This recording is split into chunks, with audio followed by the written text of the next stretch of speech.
Welcome to the Man Cave Podcast. This is your escape for real, unscripted conversations about sports, hobbies, life, and storytelling.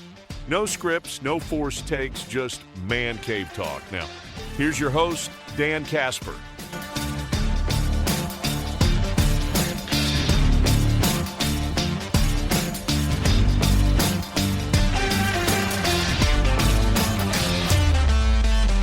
Let's catch up from the last time we chatted with what's going on with the Packers and the craziness that we have seen so far in this legal tampering period, NFL offseason, free agency, whatever the heck we want to term it these days here. So start off with the Packers. So the last we had talked about, some of the moves that they made at the cornerback position and such.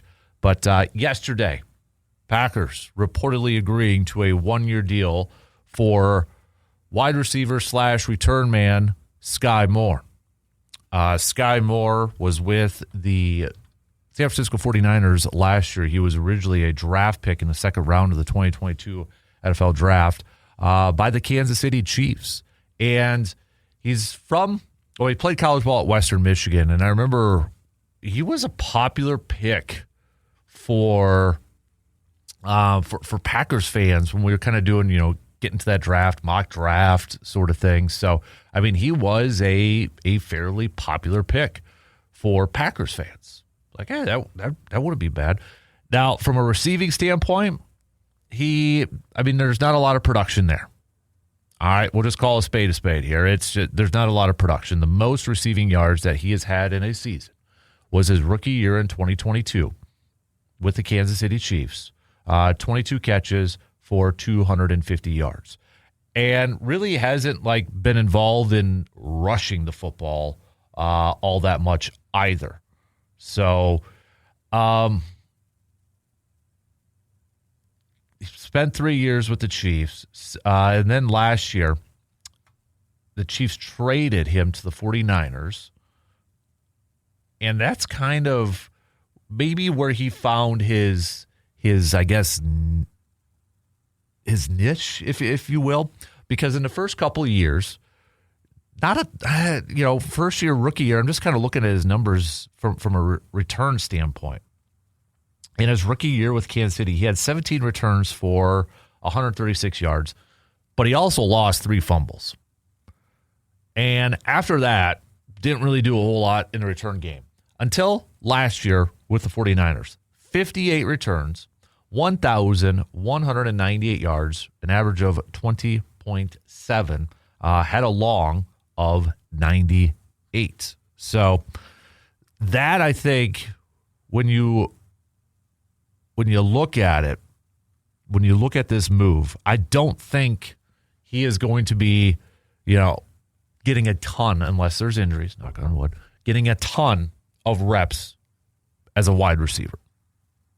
Maybe it's special packages, maybe, some misdirection stuff and try to get a little creative with that. But he is, in my opinion, right now, looking at this thing, he is brought in for one job, and that job is to improve the kick return and punt returns for this team.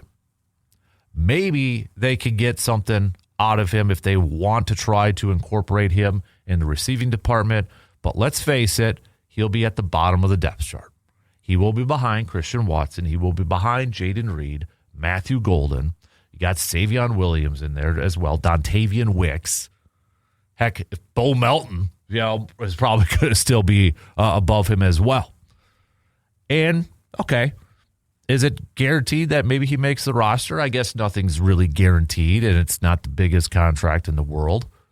But at some point, they've got to figure out their return game and at least have a little something respectable with that.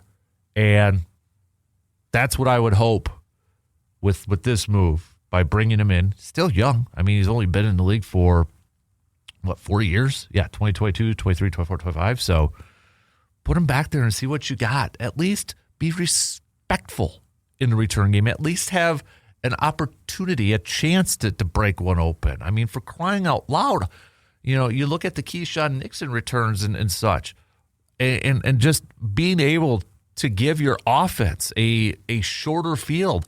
We're not asking, maybe it would be awesome, but I don't think we're all expecting or asking like a Desmond Howard season where you're going to have a half a dozen, touchdown returns. Again, that would be flipping awesome. But, I mean, if you are getting like 30 yards of return or 20 yards, 25 yards of return and such, and just giving your offense a short field to work and getting that momentum right away, that is huge. And, even in the punt return department, we talk about flipping the field all the time. If you have a respectable returner out there that can, change that and give you, instead of starting the ball at the 10 because you got Romeo Doubs back there returning punts who isn't a threat, you got him, you got Skyy Moore maybe giving you an extra 10 yards or so. I'd rather start at the 30 instead of the 15 or 20 or whatever it may be. So, or even heck at the 20 if normally you're at the 10. So I want some element of a threat at that position. And hopefully Skyy Moore is somebody that can do that. Now, I'm not going to sit here and claim that this is an amazing move and all that. And I hope when we get into the regular season and we get games under our belt, we're talking about, man, what a fantastic signing that was. Grade A premium from Brian Gutekunst to make that move. I don't know if it's going to work out. You don't know if it's going to work out. We don't know if it's all going to work out, but at least there's a chance. At least they did something to try to improve this return element, this return game. So, as we mentioned, Romeo Doubs, he is officially gone, no surprise, but $70 million, 4 years, $70 million that the New England Patriots are giving Romeo Doubs. You look at some of the money that some of these receivers are getting, like an Alec Pierce, and then you throw in a Romeo Doubs. Christian Watson's extension it's going to be a lot. It's going to be a nice chunk of change. And I'm sure there's going to be a lot of Packers fans that are going to question it, that are going to say, why are we doing this? Or that's too much money based off injuries and such. But I just, no. Watson, I think we saw last year when he's on the field and when he's healthy, he's a dynamic playmaker. And I hope this year, I want Matthew Golden to get more opportunities. And obviously Tucker Kraft is there too. And Jayden Reed, I think, is the Swiss Army knife of this group. But I would not be disappointed if perhaps there's maybe a bigger role for a guy like a Christian Watson. I know there's only one football to go around. You throw in the running attack and such. But Christian Watson, I think, can be that quote-unquote number one wide receiver. So, granted, yes, the Romeo Doubs contract doesn't affect Green Bay. It kind of does affect Green Bay a little bit in terms of comp pick, kind of where it's valued and such. And Green Bay is just raking in right now some fourth-round picks for next year with some of these contracts and such. But that's something to kind of keep an eye on with that Romeo Doubs contract. And you look at like an Alec Pierce contract, and how does it kind of factor in for Christian Watson? Heck, maybe even a Jayden Reed. How much money is Green Bay going to allocate towards two wide receivers when they probably want to keep a guy like Tucker Kraft around too? That's going to be something they're going to have to decide here fairly soon. And again, maybe that's why they're opening up a lot of this cap space for extensions, re-signing some of their guys right now. So maybe those price tags don't continue to roll up. But it was looking at that Doubs contract was a little bit more than I thought he was going to get, to be honest with you. And I think a lot of those receivers, again, like a Christian Watson, he's going to be happy about that. But the big news from yesterday was this whole Maxx Crosby deal, whatever we want to call it. Ravens backing out of the deal with the Raiders. They're calling it a failed physical.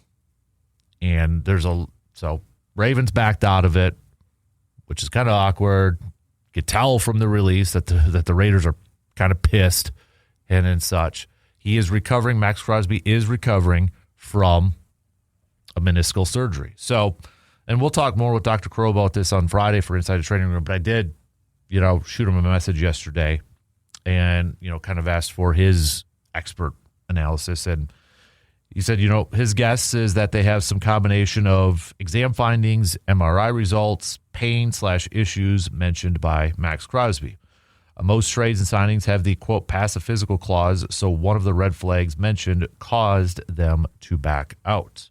Now, there is some, I guess you could call it, little conspiracy theory out there, wondering, did the Ravens just get cold feet and say, we don't want to spend 2 first-round picks? So they're kind of using this as an excuse.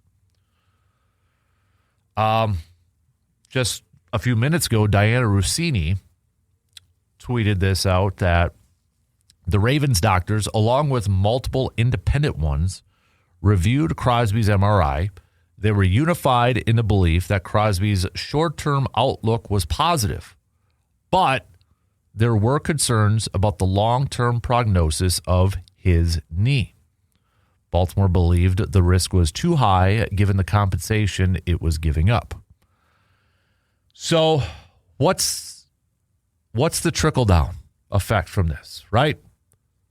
Because a lot of teams, and nothing's official until later on today when the new league year opens up. So Happy New Year, everybody. Get your party hats on and such. Trades, new free agent signings, all those agreements will become official later on today. But with this one now, with Maxx Crosby back with the Raiders, remember the Raiders were spending cash and cash on all the other players. And according to Albert Breer this morning, the Raiders will honor all those agreements that they made with free agents. And all options still remain on the table. Maxx Crosby might look at this Raider situation and say, all right, they spent a lot of money. They got some dudes in here. I want to stay now.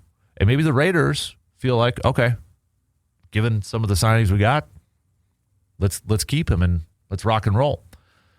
Could there be other teams that are still interested? Absolutely, there probably is. But Raiders are probably going to get 2 first-round picks for him now. And as some people out there are saying, some writers and insiders are saying, they're not going to give up Maxx Crosby for a discount. So obviously the Raiders still want as much as they possibly can, probably those 2 first-round picks. Other teams are probably going to counter that. Maybe they can meet in the middle. Maybe if there is still a deal that is potentially going to happen, maybe it is based off of, all right, if Crosby plays 14 games this year, you get a first-round pick. If he plays 9 or fewer, it's a 4th-round pick. Those type of escalators that we've seen. It's like the Aaron Rodgers one, Packers, the Jets, right? That's why Green Bay didn't get a first-round pick, because he got hurt and missed all that time. That's still a possibility, but the trickle-down effect that could affect Green Bay. Dallas was a team that was mentioned as a possibility for Maxx Crosby and was in the running. They just acquired Rashawn Gary. Could they back out of that trade with Green Bay and focus their energy on Maxx Crosby?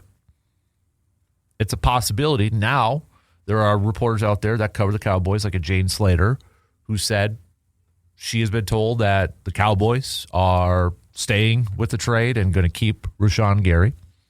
So Packers fans probably saying, but again, not until it's official. Can't feel good until it's official.